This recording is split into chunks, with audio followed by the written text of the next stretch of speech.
ഇത് ഞാൻ അച്ചായന് വേണ്ടി പർച്ചേസ് ചെയ്താണേ. ഇവിടെ ഇരുന്ന് ഒറ്റയ്ക്ക് കുടിച്ചു തീർത്തോണം.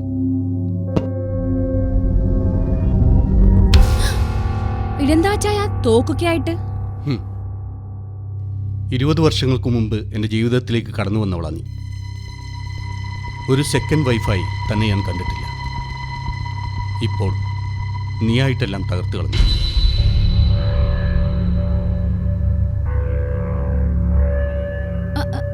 അച്ചായൻ എന്തൊക്കെയായി പറയുന്നേ?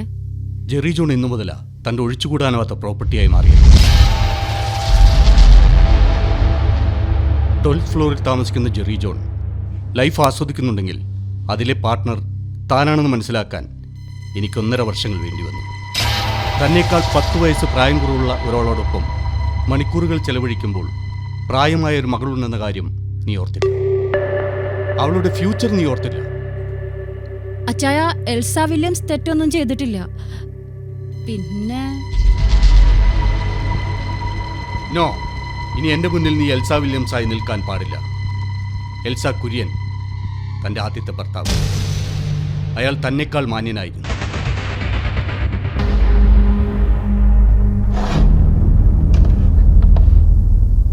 എനിക്ക് സംസാരിക്കാനുള്ളത് എൽസ കുര്യനോടാണ്. 3 ക്വസ്റ്റ്യൻസ് ചോദിക്കാനുണ്ട് എനിക്ക്. അതിന് വ്യക്തമായ മറുപടി തന്നാൽ ഇവിടെ ഒരു പൂക്കാലം വിരിയും, അല്ലെങ്കിൽ ഈ തോക്ക് ഇവിടെ ഒരു പുകപടലം സൃഷ്ടിക്കും. അന്തരീക്ഷം മലിനമാകും, ഒരു ദുരന്ത ഭൂമിയെ പോലെ. താനിവിടെ വന്നിരിക്കും. വില്യം ആൻഡ്രൂസ് തോറ്റുപോയിട്ടുണ്ടെങ്കിൽ അത് പെണ്ണെന്ന വർഗത്തിന് മുന്നിൽ മാത്രം. എൻ്റെ ഈ തോൽവിയെ എന്നിൽ നിന്നും സംരക്ഷിക്കാൻ എൽസ കുര്യന് സാധിക്കുമെന്ന് തോന്നുന്നുണ്ടോ? ഇവിടെ ഈ മുറിയിൽ സംഭവിക്കാൻ പോകുന്ന തൻ്റെ മരണം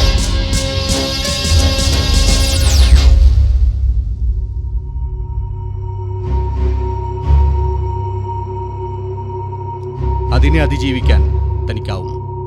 this is my second question.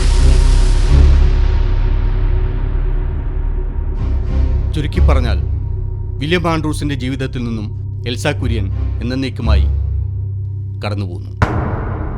Am I right? മരിക്കുന്നതിനു മുമ്പ് എൽസ കുര്യൻ എന്തെങ്കിലും ആഗ്രഹമുണ്ടോ? ടെൽ മീ, എന്നിൽ നിന്നും അവസാനമായി എന്തെങ്കിലും പ്രതീക്ഷിക്കുന്നുണ്ടോ? This is my last question.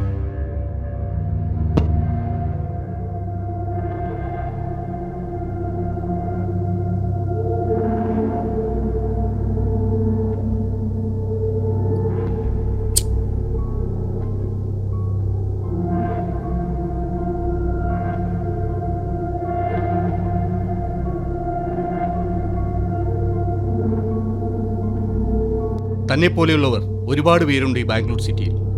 ഇനിയെങ്കിലും തനിക്ക് സംഭവിച്ച കാര്യം എന്താണെന്ന് അവരെല്ലാം അറിയണം.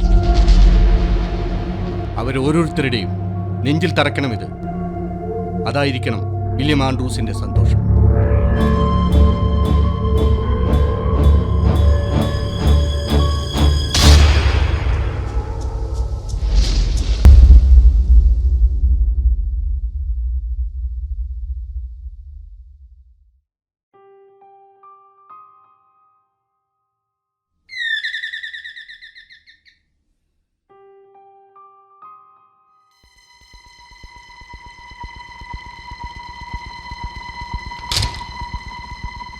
Yes. I am police officer Devananda. Come.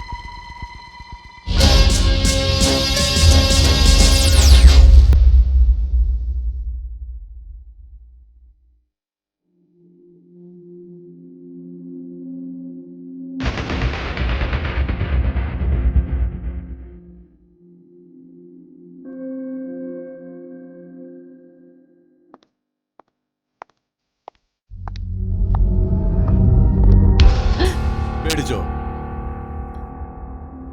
Sit down.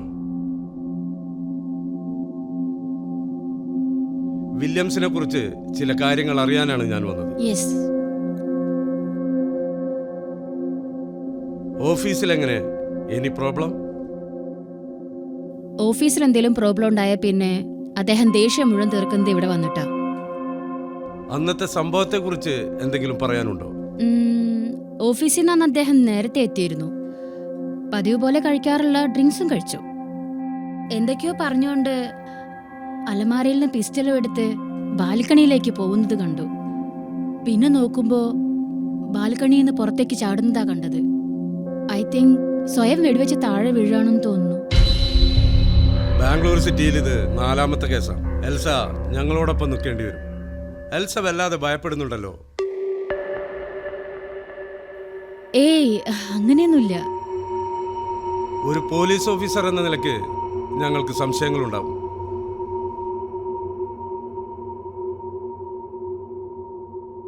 പേരെങ്ങനെ? Monica. അന്നത്തെ ദിവസം മോൾ എവിടെയായിരുന്നു? പഠിത്തം കഴിഞ്ഞ ഉടനെ വെടിവെച്ച് കേട്ടാണ് ഞാൻ വാതിൽ തുറന്നത്.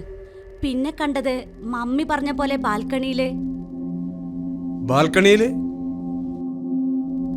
ബാൽക്കണിയില് ഡാഡി വെടിവെച്ച് താഴെ വീഴുന്നതാണ് കണ്ടത്.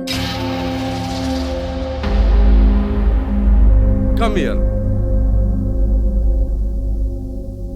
Take that candle.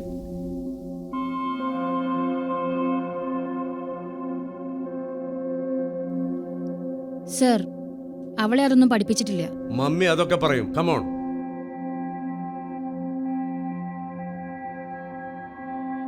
ഇപ്പോ ഒന്നും സംഭവിച്ചില്ലല്ലോ. ആ തോക്കിന്റെ ലൈസൻസ് ആരുടെ പേരിലാണ്? അത് വില്യംസിന്റെ പേരിലാണ് അതിന്റെ ലൈസൻസ്. അതുകൊണ്ട് തന്നെ അത് പോലീസുകാർ അന്ന് തന്നെ കൊണ്ടുപോയി. വേറെ തോക്ക് വല്ലതും നിങ്ങളുടെ പേരിൽ? നോ. തൽക്കാലം ഈ സിറ്റി വിട്ട് രണ്ടുപേരും എങ്ങും പോവരുത്. ഓൾറൈറ്റ്?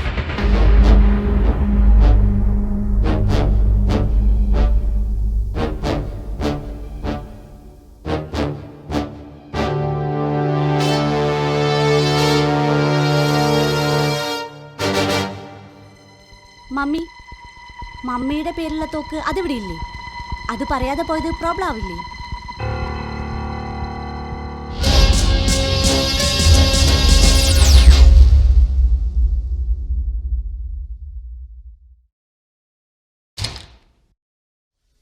മമ്മി 3 മാസത്തെ ഫീസ് കൊടുക്കണം. പറ്റൂ? നോക്കട്ടെ. ജെറി അങ്കിളിനോടെ ഞാൻ കുറച്ച് ക്യാഷ് വെച്ചിട്ടുണ്ടായിരുന്നു. കിട്ടുവാണേ നാളെ കൊടുക്കാം. എന്റെ മമ്മി, ഈ ജെറി മമ്മിക്ക് വേറെ ആരുമില്ല ചോദിക്കാൻ. നമ്മളെ സഹായിക്കാൻ വേറെ ആരാ മോളെ ഉള്ളത്? നിന്റെ ഡാഡി മരിച്ചേ പിന്നെ മമ്മി ജോലിക്കൊന്നും പോകുന്നില്ല എന്ന് നിനക്ക് അറിഞ്ഞൂടെ? ഒരു ഇൻഷുറൻസ് കമ്പനിയിൽ ഇവിടെ കിട്ടുന്ന തുച്ഛമായ കാശ് കൊണ്ട് നമുക്ക് വല്ലതും ജീവിക്കാൻ പറ്റുമോ ഈ ബാംഗ്ലൂർ സിറ്റിയില്? ഞാൻ ഇനി പഠിക്കാൻ പോണില്ല. ഞാൻ വല്ല ജോലിക്കും പൊക്കോളാം. അതിനാണോ നിന്നെ ഇത്ര കഷ്ടപ്പെട്ട് പഠിപ്പിച്ചത്? ജോബിനെ കുറിച്ചൊന്നും നീ ഇപ്പൊ ചിന്തിക്കണ്ട കേട്ടോ. എന്തെങ്കിലും ചെയ്യും.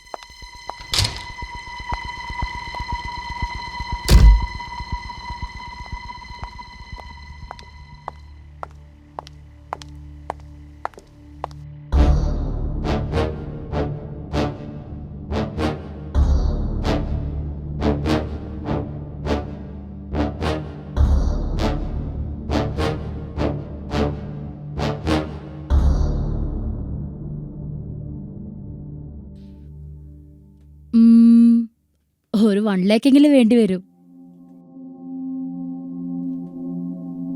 പിന്നെ ഞാനങ്ങോട്ട് വരാൻ നിൽക്കാട്ടോ. ഇവിടെ തരിച്ചിരുന്നിട്ടേ വല്ലാത്തൊരു ഇറിറ്റേഷൻ. നീ പുറത്തൊന്നും പോയേക്കല്ലേ?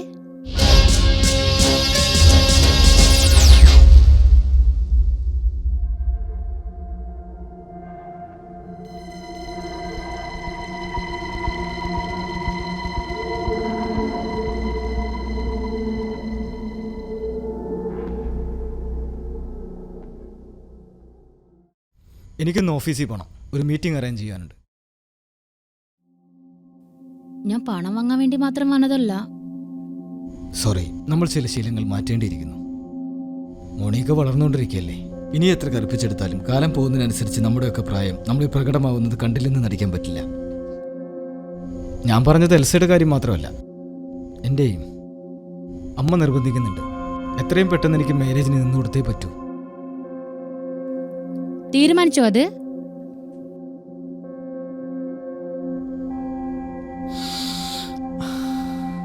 വളച്ചുകെട്ടില്ലാതെ കാര്യം പറയട്ടെ. എൽസ വിചാരിച്ചാൽ മോണിക്ക എനിക്ക് വിവാഹം ചെയ്തു തരാൻ പറ്റില്ലേ? ഇതായിരുന്നു നിന്റെ ഉള്ളിലിരിപ്പ്? അങ്ങനെ എന്തെങ്കിലും ഉണ്ടെങ്കിൽ ഇപ്പൊ അവസാനിപ്പിച്ചോളണം. ഈ ജന്മത്തിൽ നടക്കില്ല. എൽസെ തനിക്ക് അറിയില്ല. പണം മേടിച്ചിട്ടില്ലേ തിരിച്ചു തരാനും എനിക്കറിയാം.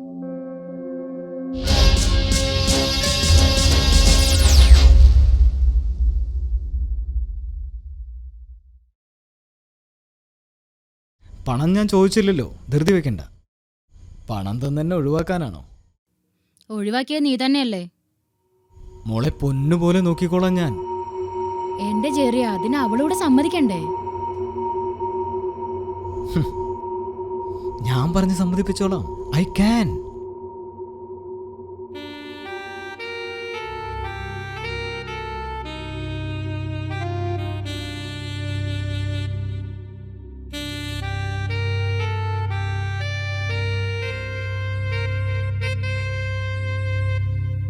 നിനക്ക് വേണ്ടി ഞാൻ എന്തൊക്കെയാ ചെയ്തു കൂട്ടിയത്.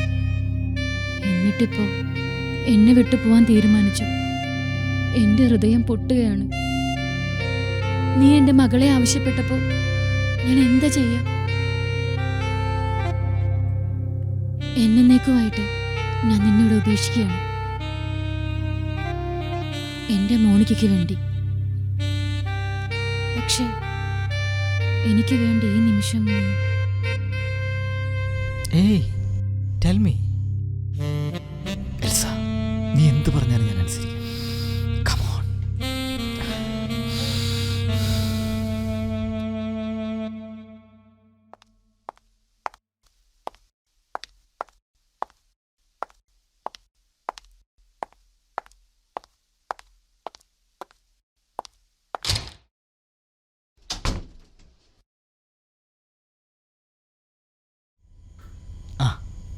മോണിക്ക, ജെറിക്ക് നിന്നോട് എന്താ പറയാനുണ്ടെന്ന്. നീ ഒന്നോടെ ഇരുന്നേ. What's a matter? ഇരിക്കവിടെ.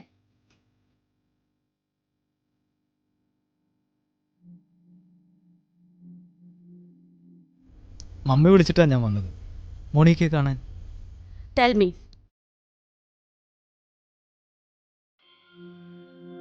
ഇന്നത്തെ കാലത്തൊരു മാരേജിന് തയ്യാറെടുക്കുമ്പോൾ ഏതൊരു പെൺകുട്ടിയുടെയും പേരൻസിൻ്റെ സമ്മതം മാത്രം പോരല്ലോ. എനിക്ക് മോണിക്കയുടെ സമ്മതമാണ് അറിയേണ്ടത്. Your opinion? ജെറിയങ്കിൾ, എനിക്ക് പഠിക്കാൻ ഒരുപാടുണ്ട്. തൽക്കാലം ജെറിയങ്കിൾ ചെന്നാട്ടെ. മോണിക്ക, ഞാൻ സീരിയസ് ആയിട്ടാണ് സംസാരിക്കുന്നത്. മമ്മി സമ്മതിച്ചാലും നടക്കില്ലെന്നാണോ? നോ വേ, നടക്കില്ല. മമ്മി ഞാനും തീരുമാനിച്ചു കഴിഞ്ഞു. You may please take and leave now. പോയില്ലെങ്കിൽ എനിക്ക് പോലീസിനെ വിളിക്കേണ്ടി വരും. ജെറിക്ക് എന്തെങ്കിലും പറയാനുണ്ടെങ്കിലേ അത് കേട്ടിട്ട് എന്റെ മുകളിൽ കിടന്നുറങ്ങുള്ളൂ. ഇരിക്കവിടെ. നോ, നിങ്ങളിനി ഇതിന്റെ പേരിൽ ഒരു വഴക്ക് വേണ്ട. I will leave now.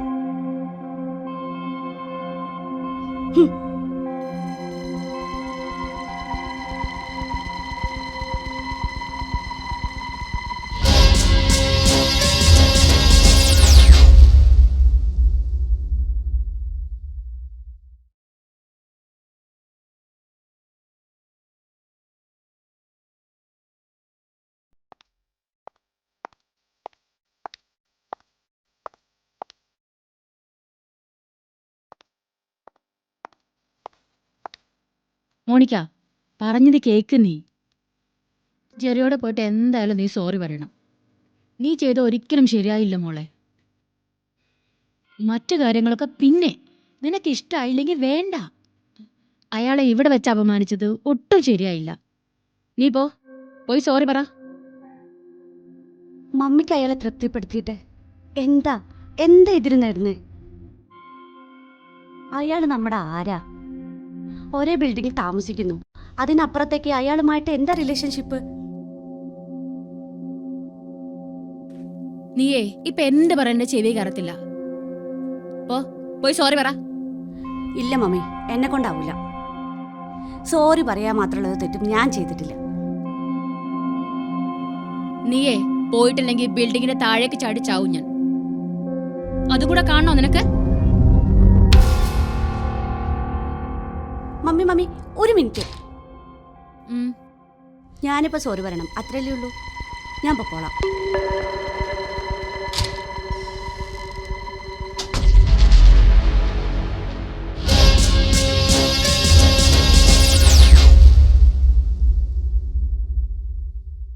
ഇനി പറയ്, എന്താ തന്റെ പ്രോബ്ലം? പ്രോബ്ലം എന്താന്ന് അറിയില്ലല്ലേ തനിക്ക്?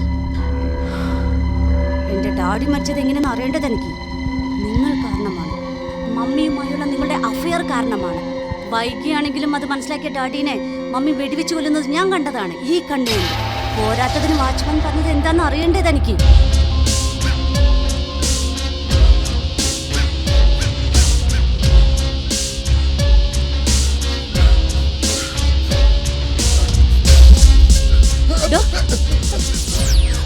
താൻ എന്താ എന്നെ കണ്ടോടിയത്? പേടിച്ചിട്ടാ എന്തിന്? പോലീസ് വന്നത് കണ്ടില്ലേ? അതിന് ഞാൻ എന്തെങ്കിലും പറഞ്ഞാലോ? എന്ത് പറഞ്ഞാലോന്ന്? അത് പുറത്തു പോയി വന്നപ്പോ താഴെ വില്യം സാറ് കാറിന്റെ പുറത്ത് വീട് കിടക്കുന്നത് കണ്ട് ഞാനാ മാറ്റി കിടത്തിയത്. എന്റെ മടി കിടന്ന വില്യം സാർ മരിച്ചത്. മരിക്കുന്നതിന് മുന്നേ വില്യംസ് തന്നോടെന്തെങ്കിലും പറഞ്ഞോ? പറഞ്ഞു. അത് ഞാൻ പോലീസിൽ പറഞ്ഞോളാം. ഇല്ല, നീ എവിടെയും പറയാൻ പോകുന്നില്ല. എത്ര വേണം നിനക്ക്? 1 1,00,000? അത് ഞാൻ തരും.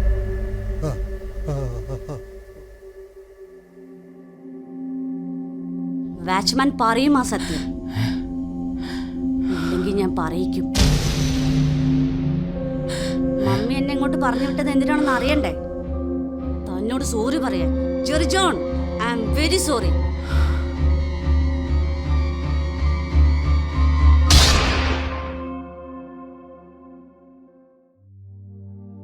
ഞാൻ ജെറിയങ്കളിനോട് സോറി പറഞ്ഞമ്മേ. ദാ ഈ തോക്കുണ്ട്, ബോഡി അകത്ത് കിടപ്പുണ്ട്. അതെടുത്ത് ജനൽ വഴി പുറത്തേക്ക് ഇടരുത്.